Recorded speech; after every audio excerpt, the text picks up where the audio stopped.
Mi nombre es Gerardo Martínez y de Proyecto Final voy a hablar sobre los superconductores. Primero que nada, la definición de superconductividad es la capacidad que tienen ciertos materiales para conducir corriente eléctrica sin resistencia ni pérdida de energía.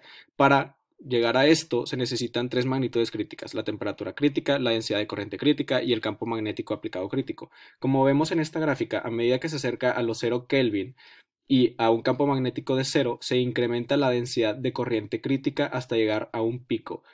Como se ve en este caso, se necesita la fórmula de densidad de corriente, en la cual la conductividad es muy alta. Esto lo podemos relacionar con lo visto en el curso, con el comportamiento que es opuesto a los de los dieléctricos, ya que en este caso, para lograr la superconductividad, la resistividad es casi o igual a cero. Un poco de historia: en 1911 se descubre este fenómeno de superconductividad con el mercurio. En 1933 nace el efecto Meissner, que es el más importante, ya que describe completamente lo que sucede en los superconductores.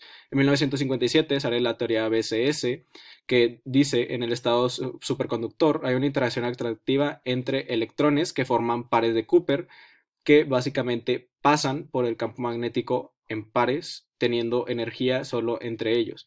En 1986 sale el descubrimiento más reciente, que es el descubrimiento de los High Temperature Superconductors, que básicamente descubre la superconductividad en materiales cerámicos y a temperaturas superiores al límite. El efecto Meissner es el más importante y dice: cuando el material se enfría por debajo de la temperatura crítica, aparece súbitamente una fuerza repulsiva entre el material superconductor y el imán. Esto se debe a que en el superconductor comienza a circular una corriente eléctrica que genera un campo magnético opuesto al campo del imán, con lo cual se va a tener un campo magnético neto de cero. La ecuación de London es la que nos dice esto, en la cual básicamente esta explica la forma que ha de tener un campo magnético para que se cumplan las condiciones fundamentales del efecto Meissner. También para esto se utiliza la fórmula de la fuerza de Lorentz, que busca explicar exactamente este fenómeno, con la cual se calcula la magnitud de dicho campo magnético, como lo podemos ver aquí en la fórmula y con las fórmulas utilizadas en el curso. Después tenemos dos tipos diferentes de superconductores. El tipo 1, como lo vemos aquí en la gráfica, es el rojo, y el tipo 2 es el azul, en el cual la diferencia que vemos aquí es que en el tipo 1 el superconductor cae en su temperatura crítica y después se vuelve en el estado normal, y el tipo 2 alcanza su punto crítico en la superconductividad y después va bajando gradualmente.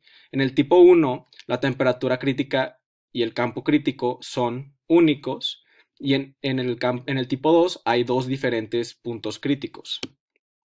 Aquí tenemos unos materiales y cómo se denominan. Básicamente tenemos los convencionales, que son los que ya están acordados; los no convencionales, que todavía no están regidos por la teoría convencional de la superconductividad; y los indeterminados, que todavía no se sabe si son convencionales o no. Aquí en esta gráfica vemos la temperatura que tienen crítica y los años en que fueron descubiertos.